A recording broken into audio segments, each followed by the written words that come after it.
Welcome back, everyone. Another episode of the Press Pass and the Playbook. Wow, excuse me. I can't even talk. We just got so much to talk about. Justin Antonucci joined alongside Tyler Stern. Ty, just hit the course. You must be in a pretty good mood right now. Yeah, Friday morning, first day of the week, not working, and get to play Bethpage Black 5 minutes up the road, so can't be mad. Nothing. I mean, there's. I'd argue that the only thing better than that is the Knicks winning by 50 last night. Yeah. But I guess we'll get into that later. We don't have much time to waste here.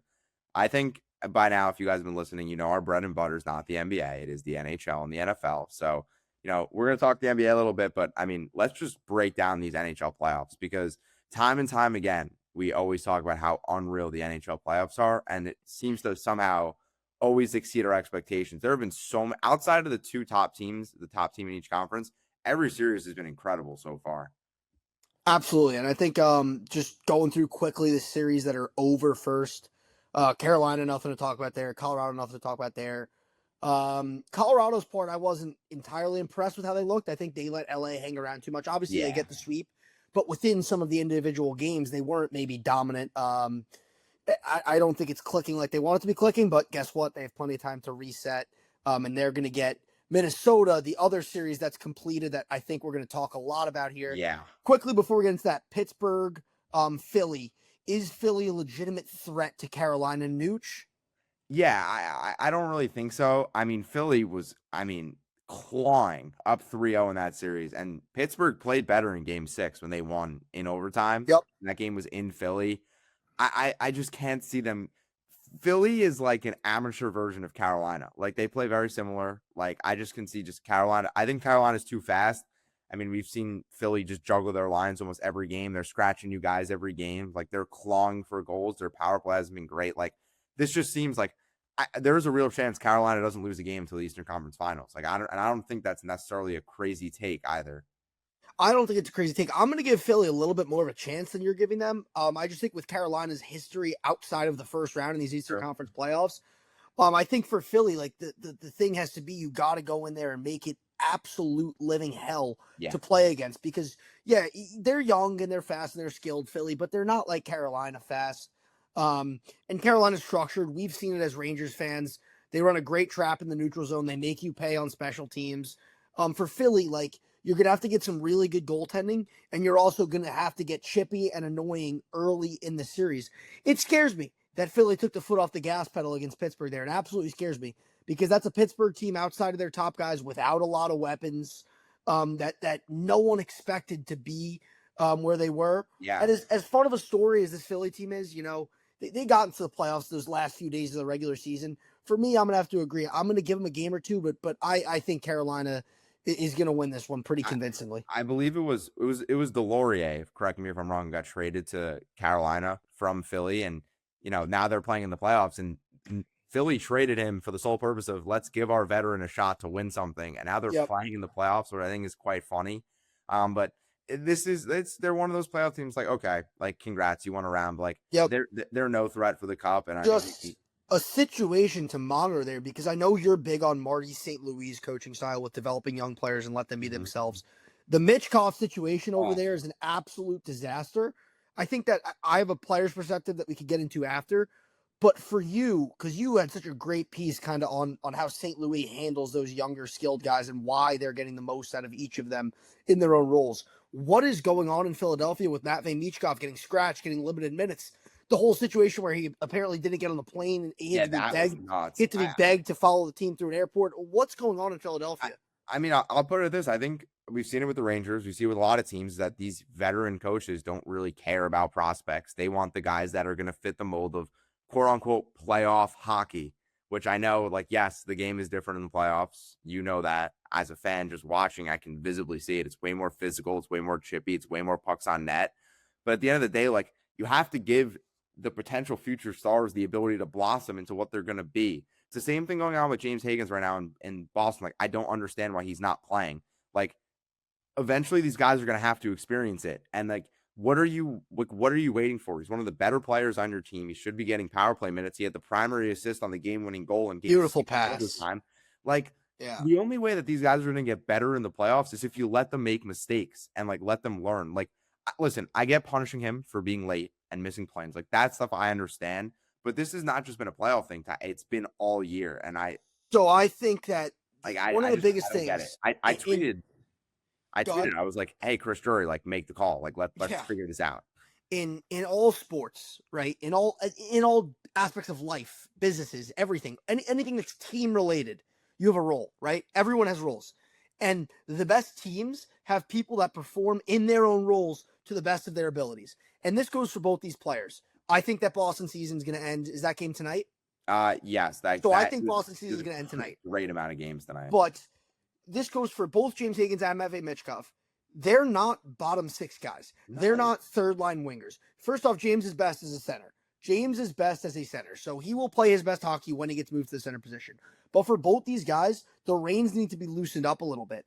And if you're Boston and you're Philly, who are both teams expecting to be rebuilding this year, you're almost playing with house money in these playoffs. I These don't two guys, they're the future of your franchise. They're the keys. They are the guys that are going to carry you through regular season and playoffs, hopefully, in the near future. Not a while from now, in the near future. The league's going young. We're seeing it in Anaheim, especially. Leo Carlson, Cutter Gauthier, both under 22 years old, pushing teams through the playoffs. Yeah. If you're these two staffs, development staffs, coaching staffs, these guys need to start playing in their own roles because they're not going to show you the best versions of themselves on the third and fourth line, or especially in the stands. They're going to show you what they do best on the first line, on the second line, getting PP minutes, because that's what they've done their whole lives. That's why you drafted them both in the top 10, Michkov in the top 5. That's why they're on your team. That's how they've made it this far in hockey. It's time to start playing these guys the right way. Yeah, I think you said it perfectly. The Hagen situation, although I think he should be playing, I get it a little more, is because he just signed an entry level. But like, this is Michkov's second season, and it's fully a coaching thing, and it's not like it's not unintent. Like this is being done, and for some reason, these guys just automatically have a slab of like negative. Same thing with the Rangers did with Kakko in the playoffs, and Michkov is far superior than Kakko was. But at the end of the day, it's like let these guys play. Like they are too good to be left off the ice. And I get it. I know Michkov might not be playing his best hockey, but part of that could be like he's probably playing scared. Like I don't want to get taken out of the lineup. So he was in morning rushes this morning. He's going to be in game 1. He should stay in the lineup. And listen, if he was benched for disciplinary reasons, I get it. The whole situation, it's similar, different coaching staff now, and different with Gauthier because he obviously didn't play 2 full years for them. But it's the same thing that chased Cutter Gauthier out of town, and now he's a 40 goal scorer in the NHL. Yeah. Right? Just the Philly style of we're going to do things this way and no other ways, no matter who our coach is. Yeah, but there's exceptions to that. You know, when you have a top 5 draft pick that has the skill set to be a legitimate talent, legitimate offensive threat in this league, you know, you got to kind of fine tune things for this kid. Especially because the league is getting younger, and damn, it's getting faster and faster, more skilled, and that's just the reality of it. So everything. But it's not a great situation going on. But like you said, inline rush is going to get a go game 1 against Carolina. Let's shift over to the Western Conference. 2 series wrapped up last night. Let's start in Edmonton. Connor McDavid, we have a problem. Yeah, and I feel terrible for him because he was hurt, which just sucks. Like no one wants to see that. But 2, it's like I think I saw Biz talking about this the other day. Like, you know, they make back-to-back Stanley Cup finals, but then they change half the damn team every year. It's like, yeah, like were they close to beating? I know that series went 7 games. They came back down 3-0. Like, were they really close to beating Florida? Like, Florida was clearly better than that first year, but like then you ramsack the whole team, and like you're not. It's as like it doesn't always get sweeter, and I think this is a prime example of this. Like this team was lost all season, so good riddance. Like honestly, I had a great quote. Oh man, no English. Great quote from McDavid today. It was like, you know, we were a mediocre team all year long, and when you're a mediocre team with huge expectations, you're going to be let down. And I couldn't agree more. That team, first off, the whole West was a disaster, specifically their division. So they weren't great all year. But then everyone has these expectations. Oh, they'll come back against Anaheim, they'll smoke Anaheim, whatever it is, because they have McDavid and Draisaitl. They were both playing banged up. You could tell last night McDavid was gassed. I think was bothering him. He took multiple 10-second shifts, and Draisaitl missed the last 20-something games of the regular season. And their goaltending is awful. Every year, the same thing. Listen, I saw a stat. Bouchard in the last 5 seasons has the most points to the defenseman. Fine. That 4th goal against that pretty much put the game away when he stepped up and tried to catch that puck in the neutral zone. I've seen 9-year-old defensemen play flip pucks better than that. Evan Bouchard's a defensive liability. Their first pair left-hand shots, Jake Wallman, who does TikTok dances on the ice. You're not going to win with that decor. You're not going to win with that goaltending in the Stanley Cup playoffs. And Nooch, we talk about goaltending and special teams all the time being deciding factors in series in Yeah. the playoffs. They let up a shorthanded goal, a power play goal against Oh, that was in terrible. all 6 games this series. Yeah. And the root of your PK. Wait, hold on. They let up a shorty every single game. No. Like they let up a power play goal. Gotcha. Okay. Yes. That's why. But the root of your PK is your goaltender and your decor. And they never really they rotate goalies, they bring in new guys defensively, but they never once have built a solid defensive core with a good to great netminder in between the pipes. And rightfully so, there's going to be a new Western Conference champion this year. And Nooch, McDavid's got one more year on that contract. They better go all in around him, and it better be a different looking team, because if it doesn't happen next year, if they don't at least get back to the Cup next year, I think Connor McDavid's as good as gone, and I think you might as well blow that team up, because it's a problem in Edmonton. I got a question for you, and this is wild. If I'm the Rangers, it's a blank check. If that's no. That's not my question. This is way wilder than that. They come calling in the offseason, the Oilers, and they offer, I don't know if there's anything other pieces in this deal, whatever. Let's just call it 1-for-1. Leon Draisaitl for Igor Shesterkin. Who says no? Who says yes? And would either team even ever entertain it? So it's funny that you asked that, because I would throw that around with my family all the time, but with McDavid instead of Draisaitl. Yeah, but my thought is here, like, listen, like, they have Connor for 2 more years. Like, right. They're not going to get rid of him and build around Leon. So, like, is there like a desperation tank in the if I'm the Rangers, I would say yes to that deal in a heartbeat. I think when you have as many holes as we do right now, paying your goalie $11 or $13 million a year, whatever it is a little bit ridiculous. Especially when we have 2 tremendous goaltending prospects in our system. I mean, look at what happened when our best player was a goalie, and this is not a knock on Igor Shesterkin. If we didn't have Igor Shesterkin this year, the New York Rangers, it was terrible. We probably would have won somewhere between 20 and 24 games. Yeah. Because Shesterkin should be the best of this year. More from Edmonton's perspective. But I think that's where it gets interesting. From Edmonton's perspective, I think Edmonton would have to say yes to that. You'd have the best goalie in the league playing behind Connor McDavid, and sure, you lose Draisaitl, but you could find other forwards, you could find other defensemen. I think it really starts with goaltending. A good goaltender, at least a hot goaltender, is the backbone of every Cup run, and they haven't had it. I just think, the drafting has been awful. I know they traded out of the pick to the Wild that gave the Wild Jesper Wallstedt. They took some random who's never going to see the NHL, and the pick after that was Jackson LeCombe. Like, there's just 2 examples right there of just poor drafting. But also, you have the best player in the league on a $10 million. Two of the 5 best players in the league. On a $10 million discount. Next year, McDavid, I think, will be making like $10 or $11 million. He should be making 20 plus, especially with the cap skyrocketing. And yet, it's just asinine to me how you're not able to build a better team around him. I understand you're paying 2 superstars, but look at Vegas. Like, they're paying Marner and Eichel a crap ton of money. There is no excuse about this 2 superstars and everyone else. Like, other teams have multiple guys in the 10 plus range, and they're still really well. Here's the problem: they're eating money on the Nurse contract, they're eating money on the Bouchard contract, and it's 2 of the worst defensive players I've ever watched in my life. The Nurse contract is awful, and I'll defend I like Bouchard a lot. I know he's awful defensively, but he does produce, and of course every defensive. Dude, let me tell you something. And this is a hockey player. I respect all the guys at the highest level because they're at a level above me. Genuinely speaking. If you ran the top of that power play and you had a summer of skating lessons, you could probably have 30 assists. If I ran the top of that power play, I could have 40 to 50 points in a season. I'm sorry.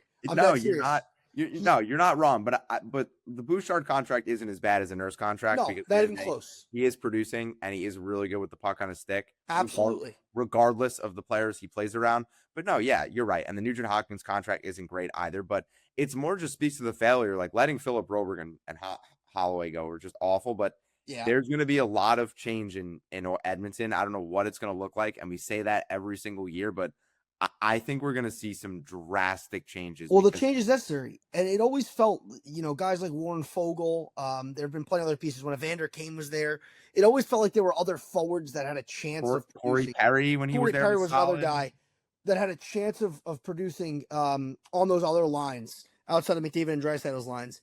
And this year, all year, regular season, didn't feel like that.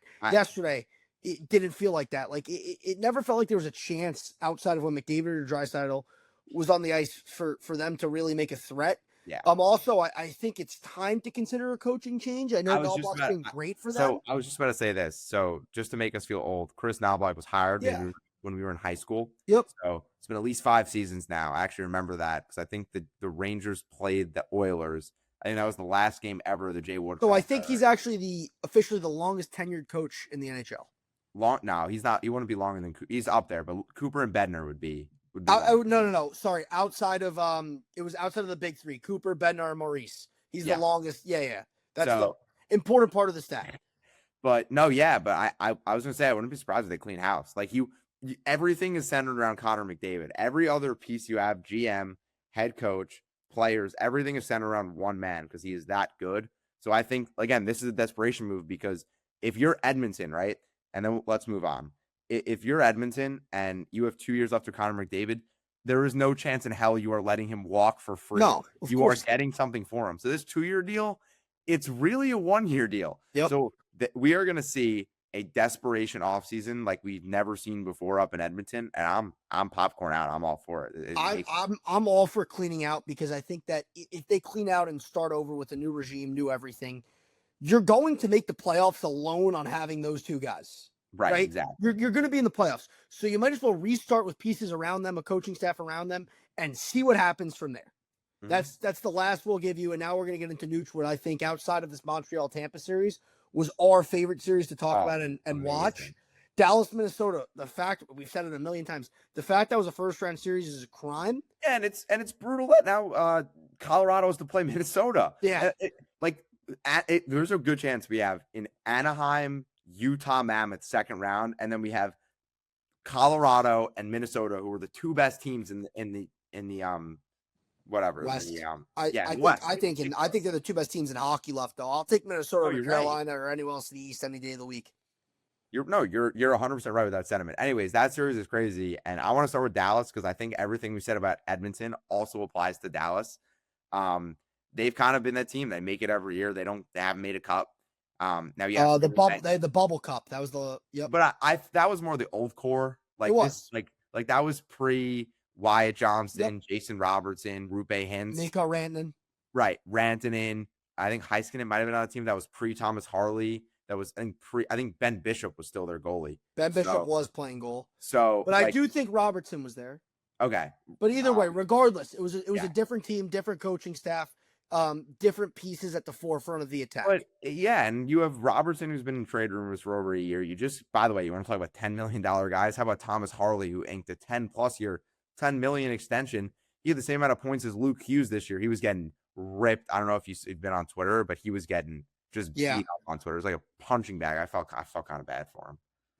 So for Harley, we talked about roles before. Harley's not there to put up 50, 60 points. That's what Rantanen's there for. But when you already have a guy like Rantanen, it's tough to validate spending, $10 million on a defenseman to be your stay-at-home guy. Right. So, of course, fans, people in the media are going to expect 40 to 50 points. They see what Rantanen does every year. They see the number next to his name in the contract, and they expect big numbers when maybe that's not what Harley's there for. Could they have gotten more out of him all year and in the playoffs? Absolutely. Now, a guy I'm going to call it, Jason Robertson, last night in the biggest game of the year was an absolute ghost. I don't know if things are starting to get to him. I don't know if he's thinking the same things we're talking about. But Dallas is a team that's always there. They're always supposed to win in the playoffs, and they just haven't yet. Now, we talk about time for a change in Edmonton. The reason I'm hitting the panic button on Edmonton and I'm not in Dallas yet, the core of that Dallas team is still so young.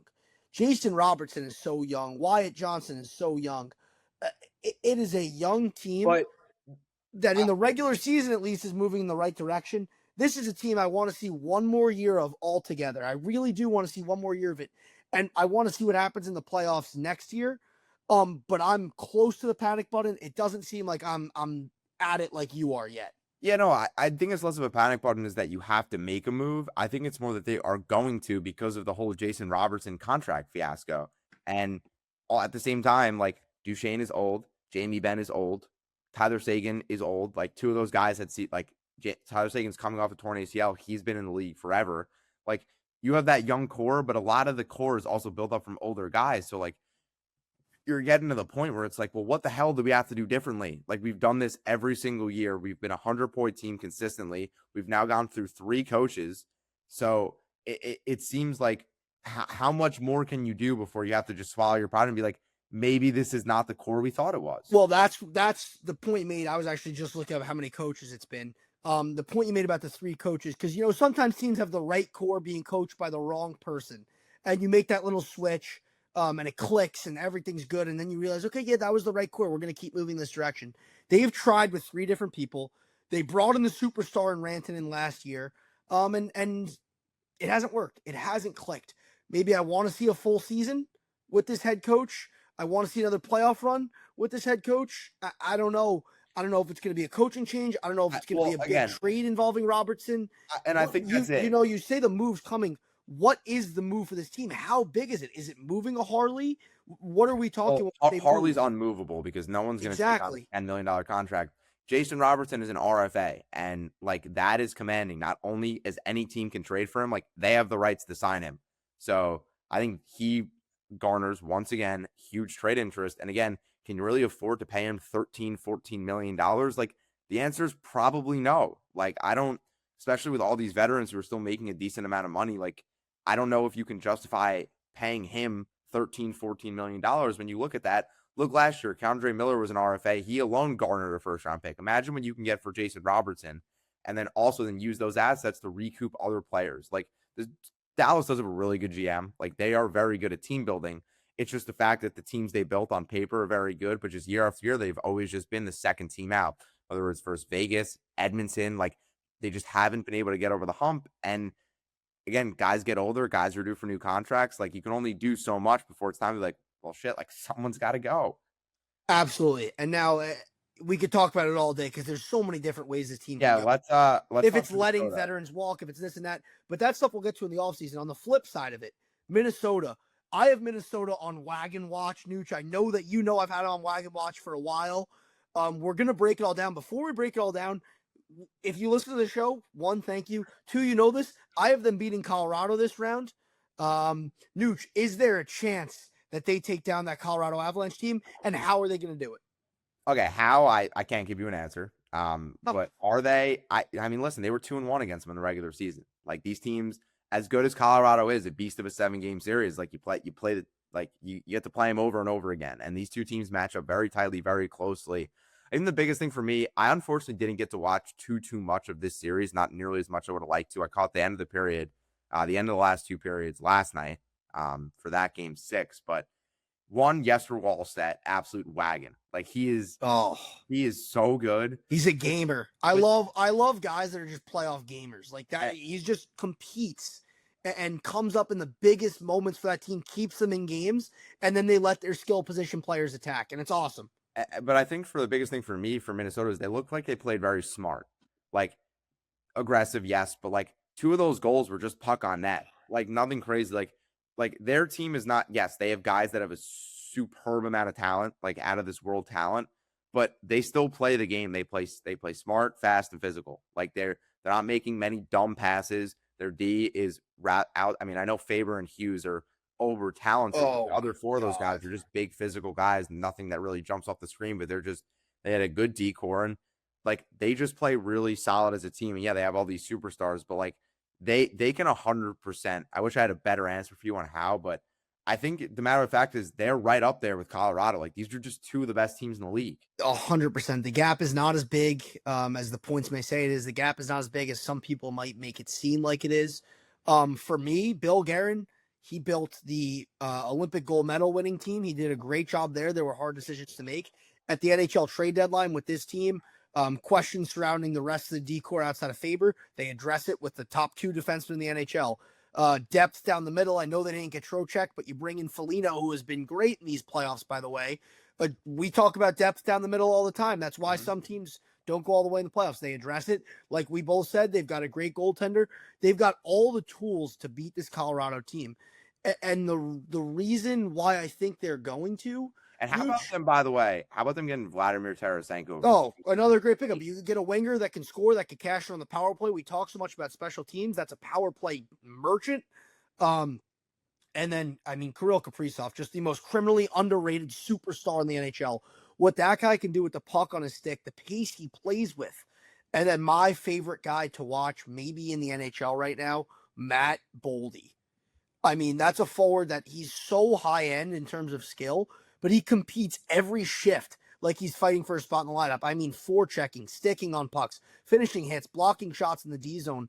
Like it's just so fun to watch an American guy like that you watch go through NTDP, all the stuff, like go the college route and then end up thriving in the NHL in a team like Minnesota. And Nooch, really, it's not an X's and O's thing for me. When I watch that Minnesota team, underdog in the series against Dallas, this is a team that looks so hungry to me. And as long as that goaltending stays as it is right now, which he hasn't given us a reason to change our minds on that, I just think Minnesota gets the job done. Now, I think it goes the distance, absolutely. But there's just something about this Minnesota team. And they also have like the security blanket of like, okay, God forbid Wallstedt just plays awful. Like Gustafson's is a good goal, like a foot start. So at the end of the day, like, I mean, we practically just went through their whole team. Like they have a really good hockey team. That series again, it's going to be a war.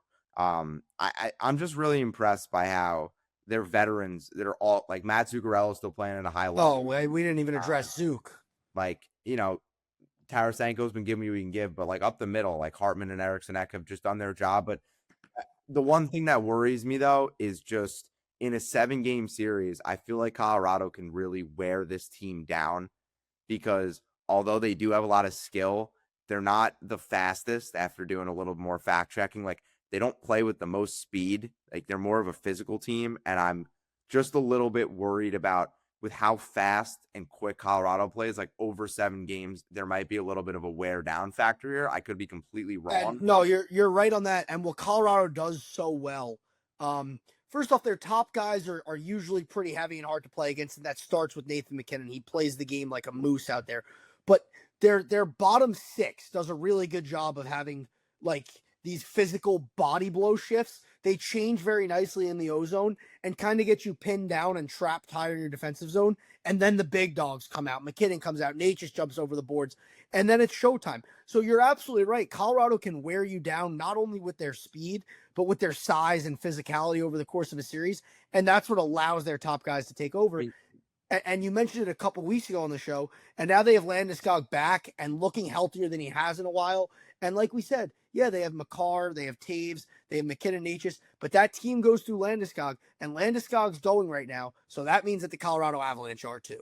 And you just go down the middle, like McKinnon, Kadri, Nelson, Drury are their 4 centers. You also have Nick Waugh, who can play center if you need to. Ross Colton could play center if you need to. Like they are just so deep down the middle, and their lines are just ridiculous, and their decor is also great. So again, like this is the best team in hockey. I still have Colorado, but at the one advantage Minnesota has is the goalie. As good as Wedgwood and Blackwood have played, we do know Wedgwood and Blackwood. Like we know who they are at the end of the day. Yeah, you do. At any point in time, they could become volatile. We'll get more into this series as it starts rolling, but I mean, this is the matchup of the playoffs so far. Like I think this is going to be better than the Minnesota Dallas series. It'll be better than Montreal Tampa. Just I mean, you got the 2 best teams in the league playing against Montreal Tampa. I mean, yeah, it's been an incredible series, but there hasn't been a ton of goal scoring, which no. Surprising almost. I know, right? I mean, there's been a lot of talk about how well John Cooper has been matching the lines, like matching them up with the Caulfield, Suzuki, Slavkovsky line. But that series is great. We're recording this Friday afternoon, so Game 6 will be done with when by the time this gets put out. So we're gonna put this out on Saturday. So do you want to throw something out there about what I would love to watch this back and just see if we were right. Okay, well, I'm going to put something out there. This series was always going 7 games. That's what I said. John Cooper's behind the bench. Nikita Kucherov's on the ice. Andrei Vasilevsky's on the ice. This series is going 7 games. We'll either preview Game 7 or talk about Game 7 in the next episode, but there will be a Game 7, and I hope there's a Game 7 because this series is phenomenal. So are we getting a little Mark Messier, Tyler Stern guarantee? Yeah. Oh, yeah, sure. Go out there and put up a hat trick, right? We'll win tonight. I'm not gonna have a hat trick, but we'll win tonight. That series has been so good, though. I mean, it's been phenomenal. Hate each other, and that's what at it the best. It's like the teams they just genuinely hate each other. They do, and it's not even. It's just hard hit after hard hit, forecheck after forecheck. Like just fires me up, and how the margins on these games, they've been so thin. You have the first 3 games going to overtime, the last 2 being won by 1 goal. Like, this series has been unbelievable. We also have tonight, which again we'll reflect on, Sabres Buffalo. Poor Ryan Whitney, man. Oh Feel man. bad for the guy. He wore it. He wore it. He owned up to it. But listen, the Sabres haven't impressed me too much. Like, I'm not, outside of the one game where they came out and just throttled Boston in game 4.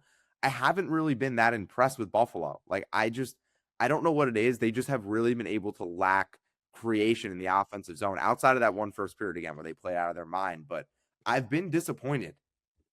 I would agree with you. It's kind of like what I said. Colorado, although having that commanding 3-0 series lead and then going on and completing the sweep. Sure, Buffalo's up 3-2. They've got a chance to close it out tonight on the road. I couldn't agree more. Like, not a lot of great creation, Right? 5-on-5. Top guys not really being top guys. Just kind of getting by. Now, if they do manage to close it out tonight, sometimes that's all you got to do in the first round is get by. But I would agree that they're letting Boston hang around, and you saw Boston just hung around just enough for their top guy to cash in on that chance. Which, At by the way, beautiful move.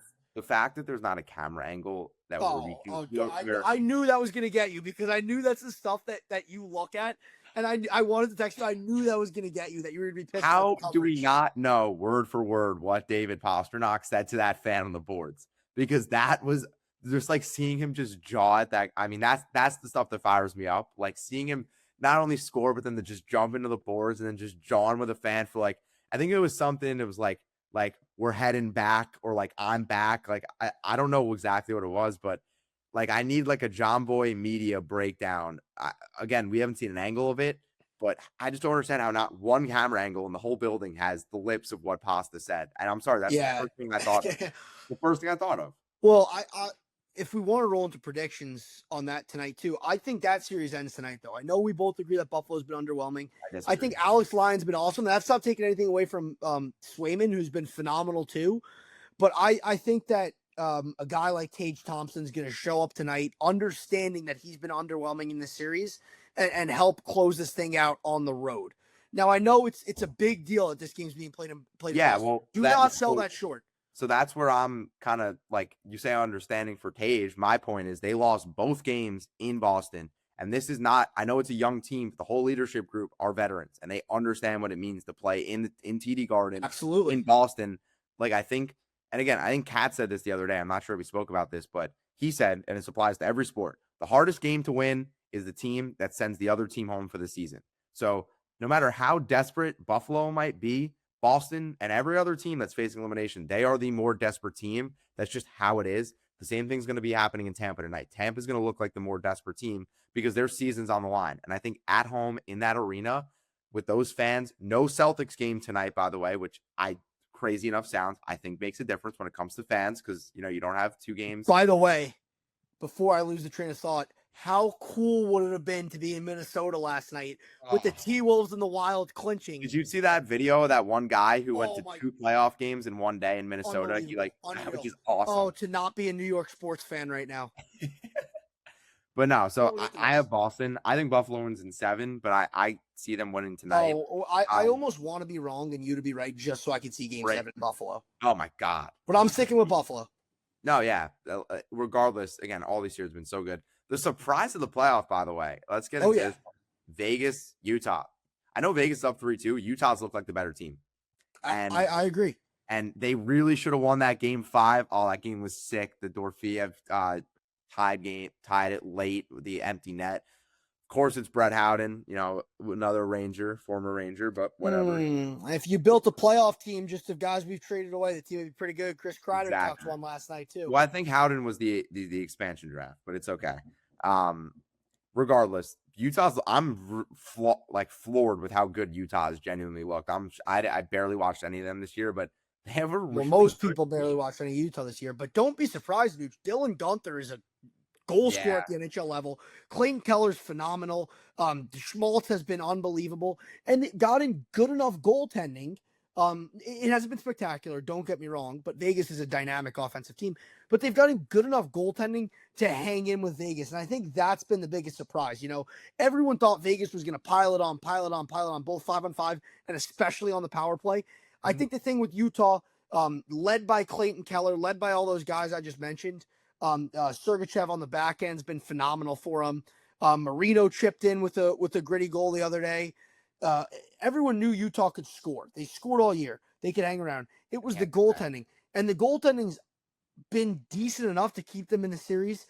I think that changes tonight. I think Vegas has just been there too many times, Yeah, Mooch. me I too. think this is a series. If I were to give you my most confident pick of the night, I would say I'm even. And Utah's been a great environment, but I would even say I'm more confident in Vegas closing this out tonight than I am in Tampa keeping their series alive. Me as well. I'll riddle you one question, then we can move on here. If Torts does not win this first round, does he have a job next year? Yeah, he's the head Oliver, coach next year. because his contract was not. I He know. only so you think no matter what? Because I think unless they make the conference finals, I don't know if they bring him back. So they got to get through here, and then they got to get through another round. You think? Well, only because the following round is the Ducks. Like it's not like they're going up again. Don't sell the Ducks short. We'll get into that when we'll get into that. I'm Everyone not. was selling the Ducks short, even up 3-1 on Edmonton. That team is fun. I wasn't bought in either. I couldn't agree more. But think about it. Think about it from this perspective. Vegas, they're volatile, right? And Sure. you could stomach them losing to Dallas, Minnesota, Colorado because those are the premier teams. The Ducks are this young, up and coming team. The Knights are expected to be. So they got to get. I see what you're saying. Right. And listen, half their decision making process makes absolutely no sense. So I think Torts deserves the job regardless next year. But they only gave him this contract for the playoffs for a reason because there's clearly some doubt. Like he's an older guy. If they kind of get embarrassed a little bit in the second round to Anaheim, who just won their first playoff series in how many years? Like that's going to leave a sour taste, especially out of all organizations, Vegas's mouth. That's just how. By the way, the answer is 9 years, and the last one they won was also against Edmonton and Mcdavids' second or third year in the league. It was a cool fact. Yeah, it popped up last night. I mean, man, have I watched a lot of hockey? I've loved every second of it. But yeah, no, I get the point you're coming at, but I think with a team like Marner's been soft his whole career in the playoffs. Like Eichel at the start, like I'm sorry, I call a spade. He has. Eichel had those problems at the start of his career in Buffalo, but he's gotten better since he's got to Vegas. They've got some other high-end skill guys. I think a guy like Torts is perfect, even if it's just for next season, to kind of start something with this new core they have with Marner, with Dorfiev. I think he's the perfect guy. And he's a polarizing guy. You hate him or you love him. You hate to play for him or you love to play for him. I think Vegas is the perfect spot because they're that blend of swag and skill and grittiness. So I think Vegas is the perfect spot for Torts. I think the biggest thing too is that he's old enough. Like that room is old enough to understand a guy like Torts. You hit the nail on the head. I think that's part of the reason why it works. Again, these kids play. We've been so blessed. We're both Vegas in 6 there. I think Vegas closes out tonight. I guess we'll reflect on this tomorrow. We could look like idiots, but whatever. Let's move on to the Knicks because that was fun. I left for about 10 minutes in the middle of that game, and I walked back in, and we're up 35 points in the second quarter, and I'm like, what the hell just happened? So that was fun. I don't know if you caught the game or not, but I mean, watched about 12 minutes and it was over. You want to talk about a curb stomping? I mean, my roommate's a Celtics fan. Like someone. I'd be scared if I was your roommate. By the way, I could talk about that all day. I watched that game too. And the Celtics game was at 8. Knicks game was at 7, and we were fighting over the TV upstairs. We got a nice 55-inch flat screen. It's great. We got a couple other TVs upstairs, but they're all small. So we kind of, we go back and forth and like switching off. And once the Knicks went up 50, I'm like, just take it. Like, I don't even need to watch the rest of the game. Just have it. That's a great feeling, by the way. And what made it even better was that he watched the Celtics lose by 20 points last night. So I had a great night upstairs last night in my living room. But let's start with the Knicks because what they've done with Karl Anthony Towns, and he had a triple-double last night. He took 4 shots. He's playing point center. He took 4 shots. Yep. What they've done with him, they found ways that he can create with other guys. And I think that's exactly what Cat needs to do because he's such a threat on the outside to shoot that, listen, I'm not too much of an X's and O's guys, but what he's doing works. And this Knicks team all of a sudden looks really good again. And, we always go up and down. The last time we recorded, they choked that game 3 and they just looked awful. Like, how do you lose that game? They lost. The only 2 games they lost were both by 1 point. They had the best point differential out of any team in the first round of the playoffs, including OKC, who won in 4, including the Spurs, who won in 5. Last night helps. Yeah, of course. But I think that was the first time in any NBA game in NBA history where the road team got to 100 before the home team got to 50. That's a stat for you. They were up 62 at one point. Mm-hmm. But yeah, I think that from an X's and O's perspective, when Cat has the ball in his hands, or even just anyone besides Jalen Brunson, when Brunson plays off ball, right, that makes the offense so much more dynamic. Yeah, Brunson's a great bucket getter, but in the biggest of moments over the last few years in the playoffs, he's risen to the occasion a lot. But somehow, some way, teams can just shut that down when they need to over the course of a series because it's a 6 foot. Listen, he might be listed at 6'2", 6'3". It's a 6 foot nothing point guard that he's dribbling and trying to get to that spot mid range or get to the basket and draw a foul. So over 7 games, a Joe Mazzulla can game plan for that.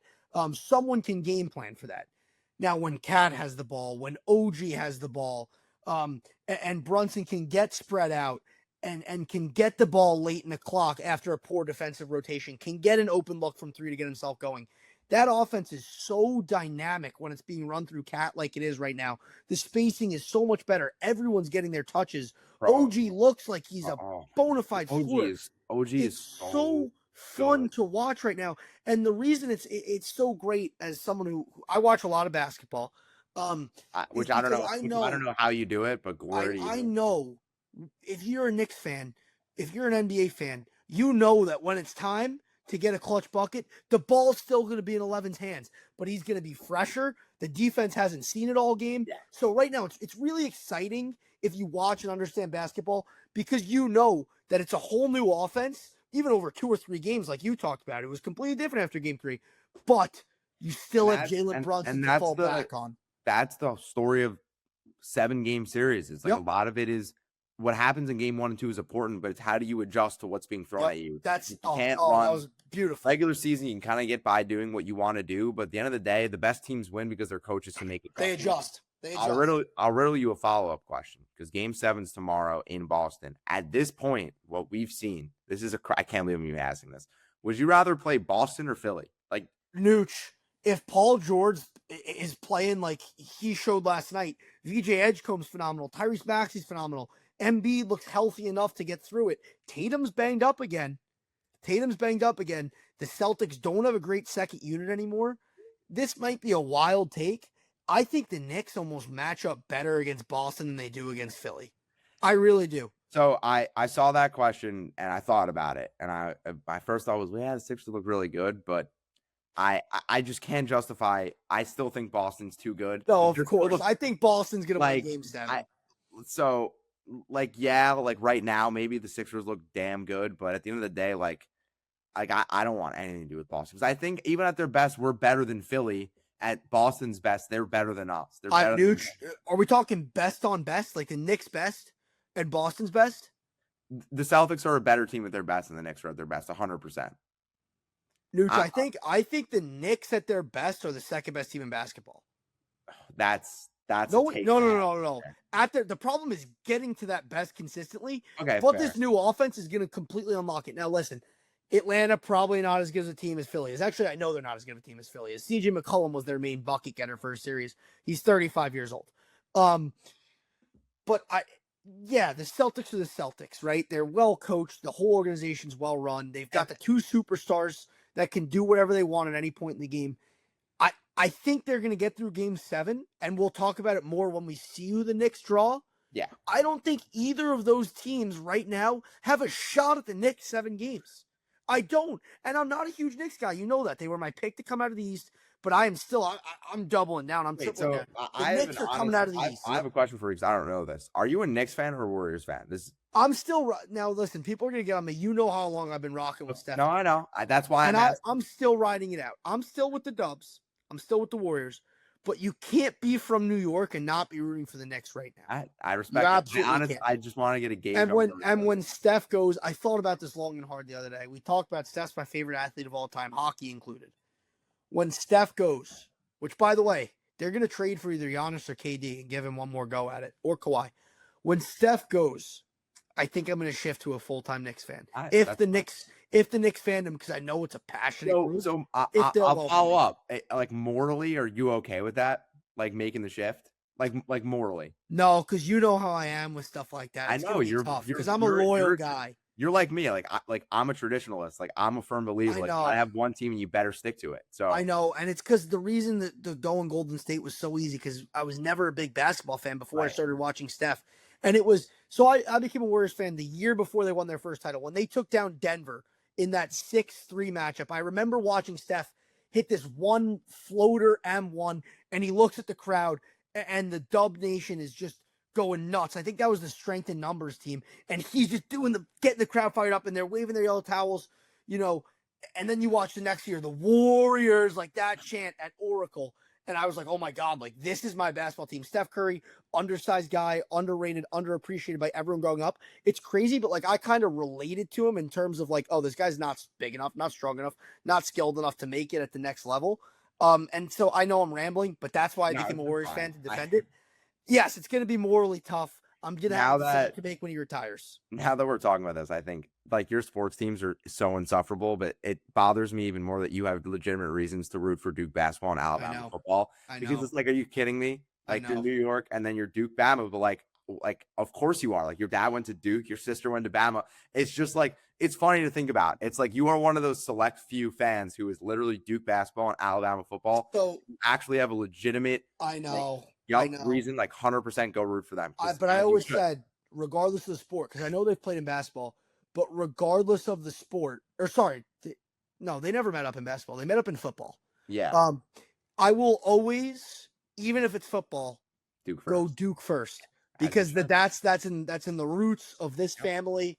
I don't know if it's in the office somewhere, but I think it's right outside my dad's office. It's Duke fans are welcome. All else, get the polite word out. Um, but I will always be Duke first. But yeah, it's nice to have that. And listen, people can give me crap for that. No, If but your it's dad went to valid. Duke and your It's sister that went to no, it's Alabama, you root for Duke yeah, basketball and no, Alabama a football. 1000%. I was thinking about your teams. I'm like, of course, Yeah, like it's makes unbelievable. sense. Quick on Nuggets. Yep. And then we'll get into some baseball. Extremely disappointing for me, first of all.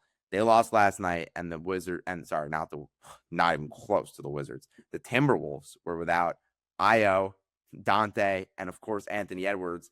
And they got embarrassed last night. Like they didn't even look competitive. They looked like they had no want to be there outside of Cam Johnson.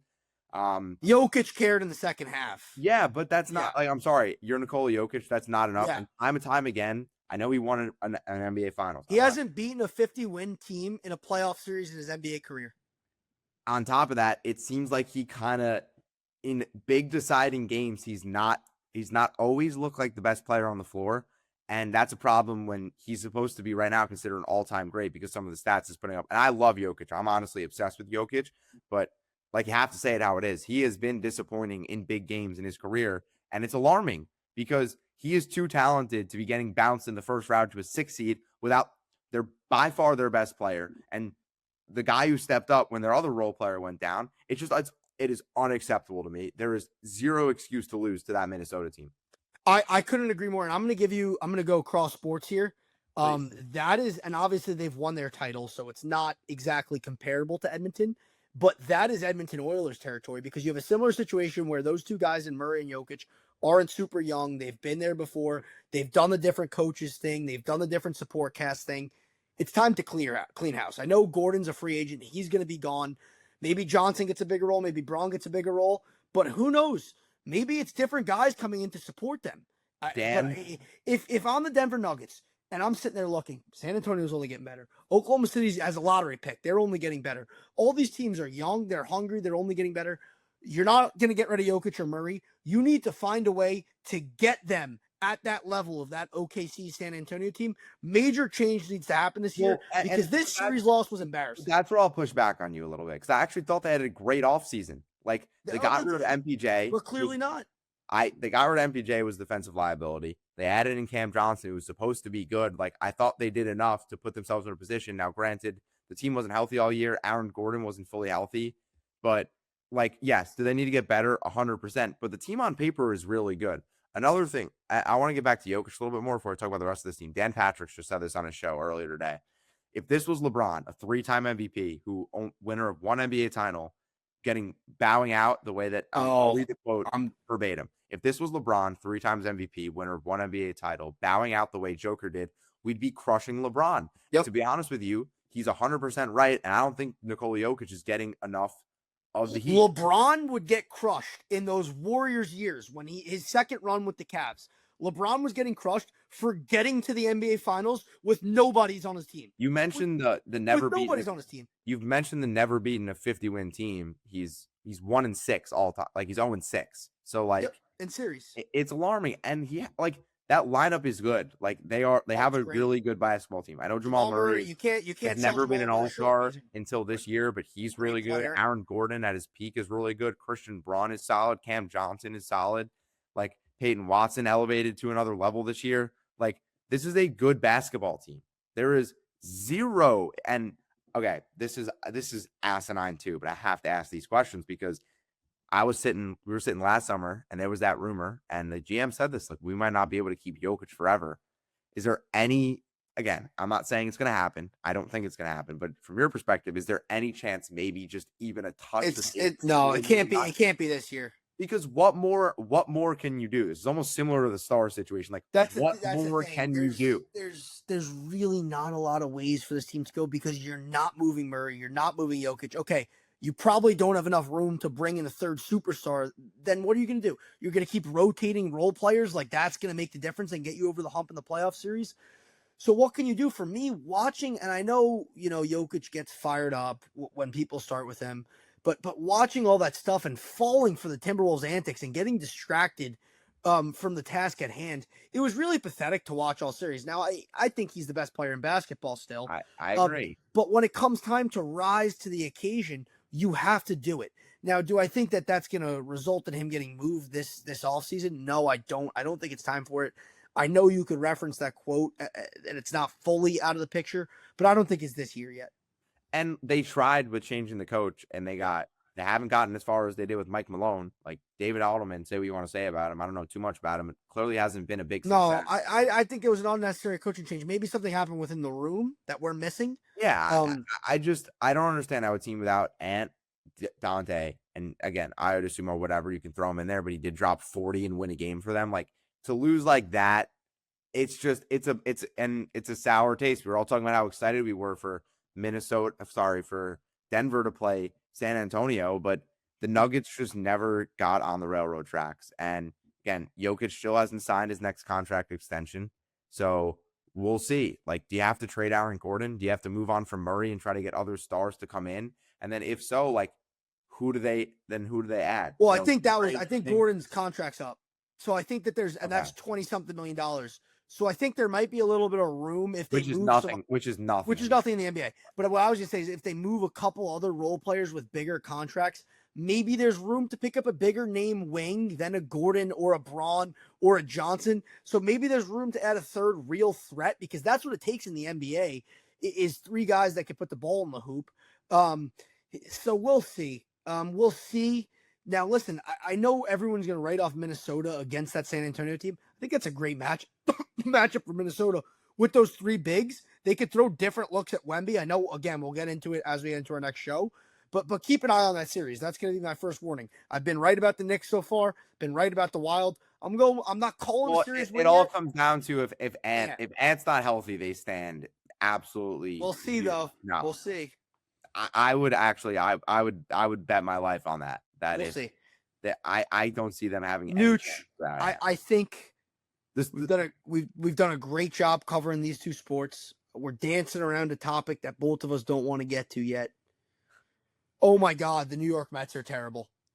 Oh, I figured we would close with that. So we have fine. Because there was a lot of actual news before of how awful the Mets are. We had two managers get fired, and Alex Cora and Rob Thompson. Alex Cora got fired first. We'll go brief on him, and then the Phillies try to hire Alex Cora right after he was fired, which I think is an indictment to how good Alex Cora is. But the Sox were the first team of the three to make a move. Hey, we're not good. We're going to fire Cora. It's really out of nowhere. Some Boston fans loved it. Some hated it. So you don't know this about me, but two of my best friends from school are big Red Sox fans. So over the last couple of years, I've gotten very into the Red Sox as I've just grown my love for baseball even more. So I am very in the know when it comes to how the Red Sox are doing, what Red Sox fans think, the players, the usage, and all that stuff. And I was astonished. I think Alex Cora is one of the better managers in all of baseball. Couldn't agree more. astonishing that he would ever get fired. But this is John Henry being like, Breslow, like you did this and you better like, this is now it's clear. This was, Cora did have a little bit of issues with the management, but this is Craig Breslow's team to run. And so far it kind of has been a failure under the Breslow tenure. Yeah. I can't comment on the Red Sox as much as I could comment on the team like the Phillies. Again, I spent some time in Philly. I met a lot of people from Philly. I know the way they think they act. If I don't know, the thing in baseball is like managers get all this rap for everything they do, but at the end of the day, like they don't have a bat in their hand. There's no huge X's and O's in baseball. Like I think the Red Sox are almost in the same situation as the Phillies. Is like maybe the ball team is just not that good. Right. And the same situation as the Mets. Like I saw a quote to shift over to the Philly. Of like the definition of insanity. It's doing the same thing over and over again. I've been talking about this for years with the Phillies now. Right? Like I know they get to the playoffs and they do the Red October every year and everyone gets fired up. What drastic change has that team made to their core? Like Bryce Harper's gotten worse every year. Most of the team's gotten worse every year. Trey Turner's fallen off a cliff. I don't even know if he's healthy this year because you don't hear about him anymore. It's a team that's been declining for years. I think for Philly, this season was so predictable for the Philadelphia Phillies. That's my perspective. They got booed at the Flyers games. Yeah, it was hilarious. I couldn't believe that anymore. You're 100% right. I mean, listen, at the end of the day, Rob Thompson has brought them to the playoffs every single year he's been with the Phillies. And you're right. They haven't done anything. They haven't really changed. The only move that they made, the only big move that they made since they made the World Series with Trey Turner and all those other guys, like you said, was adding Jesus Luzardo and Yohan Duran. Outside of that, it's been the same core. Like you said, has gotten worse and worse and worse and worse and worse. Schwarber's the only one that's gotten better. They finally cut ties with Castellanos. Alec Boehm looks awful. J.T. Realmuto, they brought back. He hasn't really been that good in years. Aaron Nola's older. Wheeler, you got the corpse of Wheeler. Unfortunately, I love Zach Wheeler, but he had that whole blood issue. Andrew Painter, your prize prospect, dealing with arm issues. He gets called up this year. Hasn't been great at all. Like you said, like they just haven't done anything. And this team peaked 3 years ago. Like that was the window. Yep. They went to the NLC. They went to the World Series with the Astros, lost. Next year, NLCS, lose to the D-backs. So they've had their time. Like they had their chances and they just failed. And like you said, getting rid of the manager that's got you to this point, right, that's going to be the difference. But like I get it at the same time. It's like you're holding on for last desperation. Like, and again, they just named an interim manager, which tells me a lot about where this team might be going in the offseason, even at the trade deadline. Like they didn't hire anyone to a new deal. They tried to go out and get Cora because they could see him there being the face of this next team. But the fact that they didn't hire a plug-in shows that this is the last year of this Phillies team that we all know, that we don't know and love, because you know how we feel. We don't love him at all. But yeah, I think the signals change. I feel bad for Thompson though. It's just like, really? Me too. Yeah, like he's just a scapegoat. And it's honestly the reason why I'm happy the Mets aren't firing Carlos Mendoza, because like oh my God, we see so differently on the Mets. I love it. But like, the team is just not good. There haven't been many managerial mistakes he has made. Oh, did you watch the game last night? Let's pinch hit our only hitter. Let's pinch hit for our only hitter, not named Juan Soto, that knows how to swing a bat right now, to bring in a righty, which we talked about how much Mendoza loves righty left up matchups, to not get a guy over and then end up losing the game. Yeah, let's take out Melendez when he's the only other guy not being Soto hitting. But if it works, are we talking about it? Like that's like, it didn't work. Right, but it's like hypotheticals. Right. So yeah, but hypothetically, Melendez. Okay, I'll riddle you this: if Melendez strikes out swinging, why didn't we pinch hit the left? Because like, you went with a guy right now that's outside of Juan Soto, the best player on your team. But and like, so especially when you're struggling, I'm a huge believer in this athlete's perspective. Especially when you're struggling, you go with your guys. And I know Melendez isn't like a guy, like it's not like it's a horse, but he's your second best player right now. I get it. I think it's really tough to be a manager because I think everyone hypo analyzes any move. It's like, why did or didn't you? When if the move had worked, no one would be talking about it. And then if he didn't make said move, the same questions would be asked. No, but Mendoza, we brought it up a couple weeks ago. I brought it up. What would you like from? I'll leave the floor to you. What would you like to be different? His press conferences have been pathetic. Yeah, those have been great. You're the manager of a team that's payroll is north of $350 million. You have yet to show life on the field and getting tossed from a game. That's why throw at someone, hit another guy's batter, no joke. This is things you talk about in hockey, like momentum shifts for a season. Like in hockey, it's easier because it's a more violent game, but tell someone to do something that sparks something. Go out there and argue when one of your players is upset, get thrown out of a game, show some emotion in a press conference after a game that's not laughing at a question. Like someone asks you, hey, maybe you haven't considered your team's just not that good, and you laugh at it and you smile, you laugh it off. Like you've shown all this. But see, on the contrary, I really haven't been great. I like that he's held the players accountable in the post-game press conferences. He's like, we have to play better. But he doesn't hold himself accountable. That's the thing, is like he doesn't hold himself accountable. Is like come out after that game and said, yeah, I should have went with Melendez. The game they left McLean out there, and then pulled him halfway through an inning. Either, yeah, I should have pulled him before the inning started, or I should have let him finish that inning. One or the other. It's great. Holding guys accountable is great. But to me, I've been the captain of my team. I've worn a letter getting to college on every team I've ever been on. Accountability is nothing when you're at the forefront of it. Accountability means absolutely nothing if you're not holding himself accountable. And it starts with David Stearns not holding Carlos Mendoza accountable and pushing him out the door and backing him up for a full season when we're sitting at 10-21 right now. By the way, losing, I think, 5 out of 6 to Washington and Colorado, which is an absolute joke.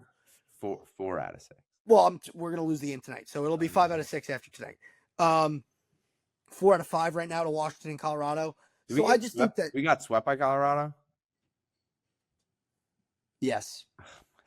That's so embarrassing. We got swept by Colorado at home. So embarrassing. We won the first against Washington, and now we've lost 2 to Washington. So it would be 5 out of 6 already is correct. It was last night made 5 out of 6.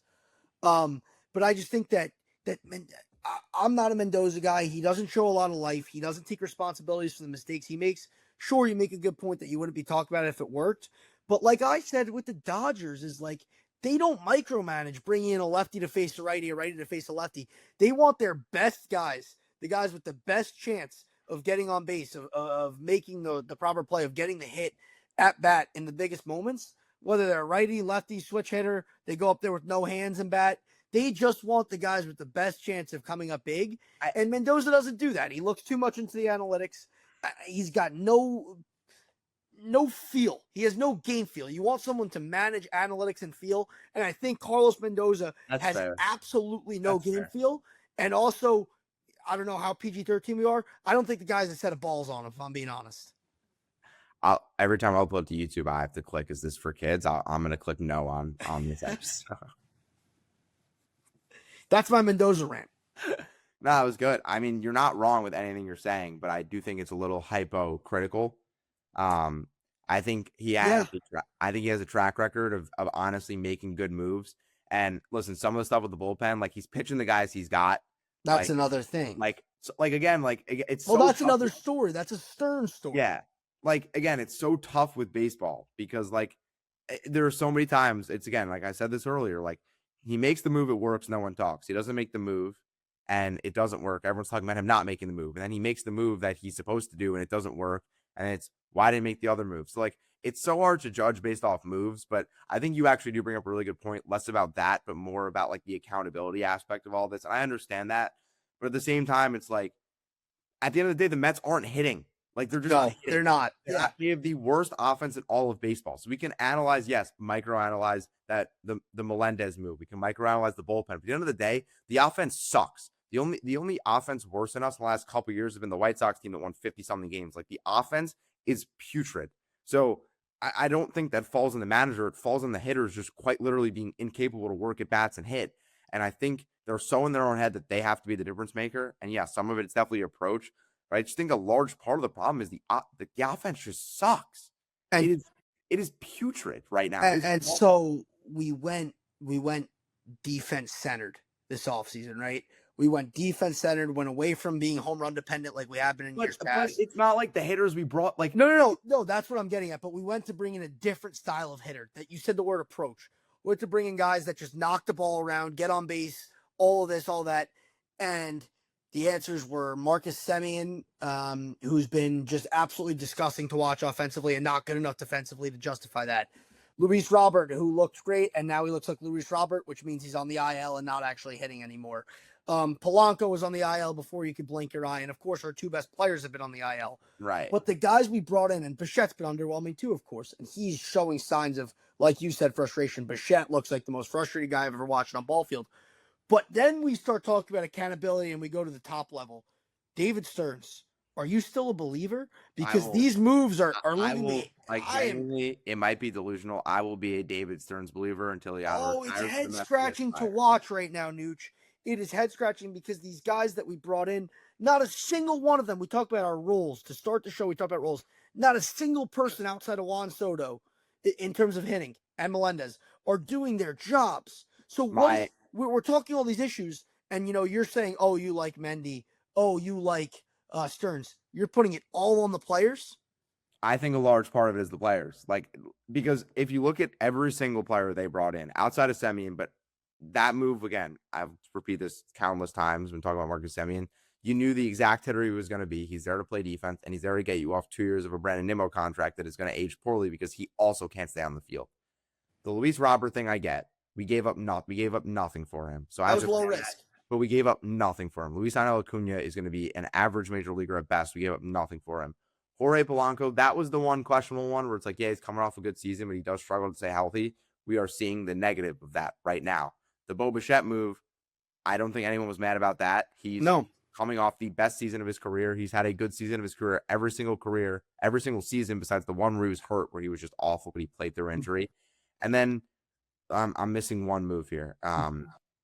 Bichette, like the moves on paper were good. And then on top of that, you look at the rest of the lineup. You have top prospect in baseball in Carson Bench. Francisco Alvarez ended last year good. And Brett Beatty was also good last year. So, but at the end of the day, it's like every single player that you brought in and every single player in the lineup is playing the worst they've ever played in their career. Like, how much is that really on? But at the end of the day, it's not about what it looked like the team was going to be when it got put together. 31 games is getting close to the point, and especially what these 31 games have looked like. It hasn't even been close. It's getting to the point where it's a big enough sample size to be like, screw what I thought it was going to look like on paper. Good-looking lineup. This is what your product is, and they put this product together, and Mendoza puts it out and manages it every night. And so this is the product you put together. I was a big Stearns believer. I'm starting to question it because I'm sorry. I've watched a lot of bad Mets teams. I said this at lunch today with my grandpa. What did you get for lunch? Ate at the course after. Had like a California steak sandwich, avocado egg on there. It was really good. That's a great question, by the way. Can always talk food. Can talk sports and food. But this is the most, and this will be, I had the Lindor trade take. We're not going to get too much into that now that he's out. Yeah, we'll revisit it when he's healthy. Yeah, so not fair to him. This is my thing. This New York Mets team, with the payroll they have, with how good Nooch you're claiming these guys are on paper that they brought in are, this is the most pathetic team, not in New York history, not in baseball history. This is not the worst team. The most pathetic team in sports history right now. Pathetic. I mean, it is. We lost 12-3 to the Nationals. We were 14-2, whatever it was, to the Washington Nationals. We can't beat the Rockies. We can't beat the Nationals. The Braves, everyone was writing the Braves off. The Braves are 14 games over 500. They got the best record in baseball. Our division stinks. And we've played only the worst teams out of our division pretty much outside of that one West Coast trip. How are we 10-21? And you're only going to blame the players? No, the players that you brought in, they all just stink. I think of course, I'm not only blaming the players, but I do think a large point of it is you look at all the moves they made. And I know it's just on paper. I'm like, this might sound asinine to say, but it's like on paper, they had one of the best off seasons in all of baseball. I know it's on paper and performance, but it is really hard to predict the future. And yes, they had the turnover. We all thought it was going to be good, and it's downright atrocious. It's embarrassing. I cannot agree with you more how pathetic they look. I don't know if it's the most pathetic team ever. Oh, it is. I'd have to do some research. I'm going to a game on the 13th, and I'm going to a game against the Yankees. And honestly, I might bring my glove. No, don't. You're not. You can't bring your glove anymore. No. I might bring my glove because maybe I'll play second base and bat leadoff. Gotcha. Next time, maybe you'll fall over the railing. Yeah. We can run that clip. You know what? When we run that clip at the start of the YouTube video, if you can, just so people get a reference. Oh, that's hilarious. Yo, But I that's where get we're going, by the way. My family got 7 tickets to that game I for get I $77. get copyrighted, by the way. We can't Oh, use that yeah, some other that's things, fair. but I wish we could. That video is hilarious. For those of you who don't know, Tyler, by the way, sprawling catch over the railing, What a got cat. thrown out for some reason. Ridiculous. It was a great catch. Big fan of it. I just don't. Again, it's tough to say because the GM, what we thought, did a good job. Like it's not like any of us were really scratching our head. No, yeah, you He weren't made in the the time. moves. So it's like how much fault, bro? My dryer every 15 minutes when closer done buzzes and my clothes are in there, we're recording and it keeps going off and it's driving me crazy. But I just don't.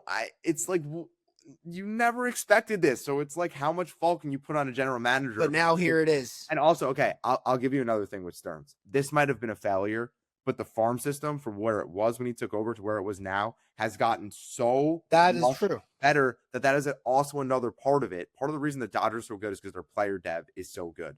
And we have completely revitalized their player development. Now it's one of the best in all of baseball when it was one of the worst for our whole life. So not This only is yet true.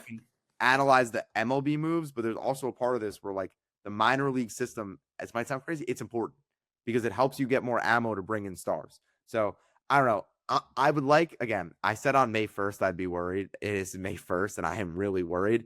I just don't want the Mets to make a decision, even if this season's over. We're not making the playoffs. I said 2 weeks ago we're still making the World Series. They have not gotten any better. But we've seen Lindor and Soto in the lineup together for a week. Again, that's $1 billion between two players right there. I don't want them to make any rash decisions, especially in the front office, that I think are unjust. Firing the manager, I wouldn't necessarily agree with it, but I would completely understand it to this point where it's like sometimes you just need a new face. I don't think Mendy's a bad manager, but I understand it. I don't think it's time to write David Stearns off yet. I think that's a little bit too soon. I'll give you that on Stearns. And I'll give you maybe it's not even time to fire Mendy yet. I mean, I think it is, obviously. Listen, if they fired him in an hour from now, I'd be like, I don't necessarily. The fact that you're going to go out and guarantee a job for the whole season, no. That's not how, no. Yes, okay, that I didn't like either. No. Because Can't. that's basically telling the players it's your fault. Can't. Okay, so a lot of Mets talk, and it's disappointing. On the other side of town, pains me to say it, the Yankees are going to be in the World Series again. Now, they're going to lose to the Dodgers, but they're going to be in the World Series again. Judge is on a 62 home run pace. The average is up in the 260s. Pitching staff looks really good. And Cam Splitler's legit. Max Fried's awesome. Garrett Cole hasn't started a game yet. Neither is Carlos Rodon. Yeah. The Yankees are, I said this to my friends before the season started. I go, the Yankees are easily the best team in the American League. It's not even close. I got laughed at, by the way, and I'm not one of those Met fans that hates on the Yankees. Like, yeah, me either. Like, they are so good. Like, they are by far substantially the best American Every League. Year they will their win 95 to 100 wins. Their lineup is ridiculous. Their pitching staff is ridiculous. And we'll say what you want to say about Boone as a manager, but right now they look unstoppable. They hit, they pitch, and they just do all the right things really well. And again, this is without arguably, actually, no, because Fried is better than Rodon, but two of their three best starters. And like the Cam Splitler thing is so interesting to me because I just don't understand how long he can keep up this pace when he just throws three fastballs. And I know it works. Like he just throws fastball, cutter, two-seam sinker. Like it works. But I just think eventually hitters might catch on to it. Figure it out. Yeah. And he's going to have to figure out a way to just spin the ball a little bit effectively. Now, the stuff is so good he gets by, but I think that is something to keep an eye on as this season goes on and as his arm gets more taxed and as hitters see him more, how that whole development works out. But outside of that, like the bullpen is good. It's not the best they've had, but it's good enough. But yeah, like you said, Aaron Judge on a 62 home run pace. Like every year that he is good, the Yankees will be good. And that's just a fact. He is the best hitter of our generation. Like it's just, I've went as far as saying like Judge. This is crazy, and old head baseball fans are just like old head basketball fans. I mean, I think Judge is maybe just the best pure hitter of all time. Like, I mean, this guy's it's not better than Barry Bonds. This guy, I mean, but at least Judge right now, there's nothing. Hey, he's got no knocks on his name though. I said pure. Pure means steroid free too. Okay, that's fine, but I know I'm a Bonds guy too. Because he was Barry Bonds before steroids. But like you said, you talk about a guy that drives the team and got off through slow starts. The Yanks were off through a slow start, and then of course he picked it up because he's Aaron Judge. And now this team's firing on all cylinders, and especially in a 7-game series. The other day there were 3 teams over 500 in the AL, and just in a 7-game series, look, those two pitchers are going to be healthy. There's no chance any team in the AL beats this team. Not even close. And there's one more thing that we need to talk about. Oh, And now dude, we're going to go to the other coast. is there? And it's a guy that has a chance to win the NL MVP and the NL Cy Young. And this guy is who I think is the best baseball player of all time. I don't care. He hasn't been doing it for too long. No, you're right. You're right. Shohei Ohtani is ridiculous. He's a better pitcher right now than he is hitter, which is asinine. It's crazy. It's just every time, and I wouldn't call him pure or clean either, as we know they're up. We talked about that on the golf course too. Imagine if he got in trouble for that, but the league would never let it happen. Thankfully, I love watching him play.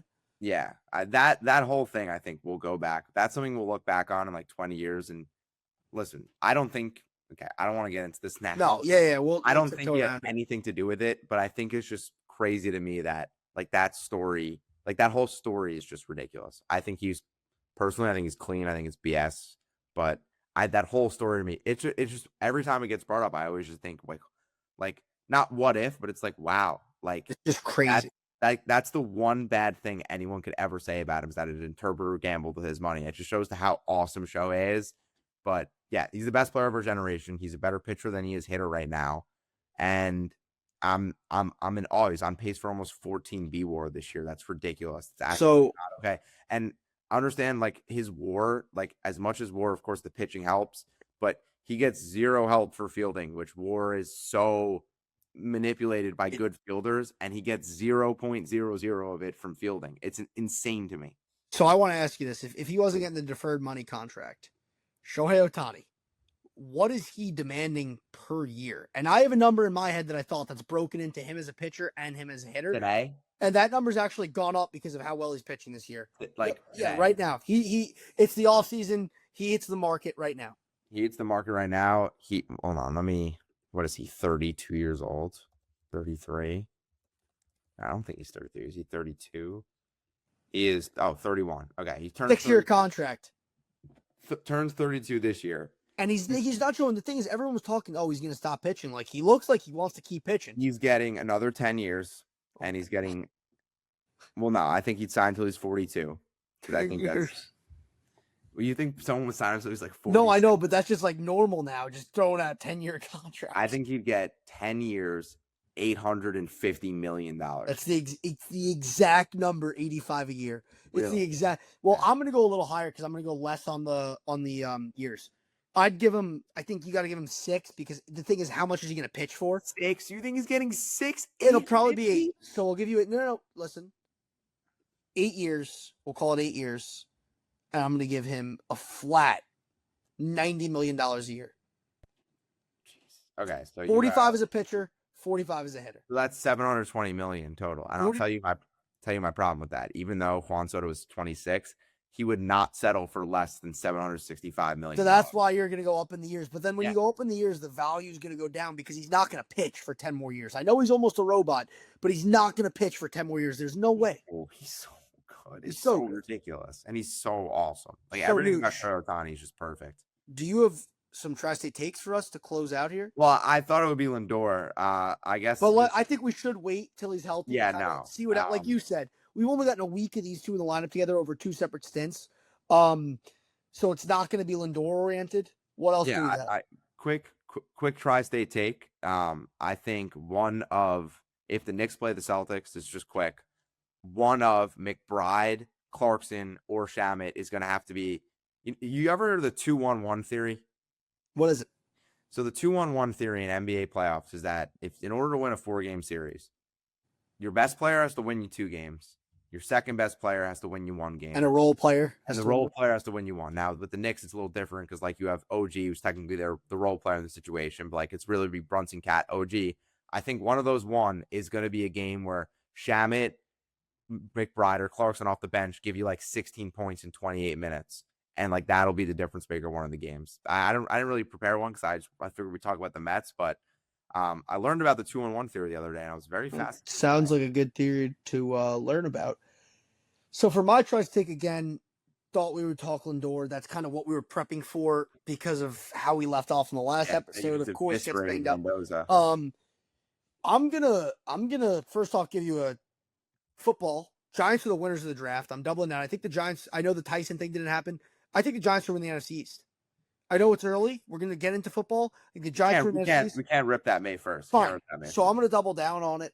You know, the last one was a fun call during that first round series.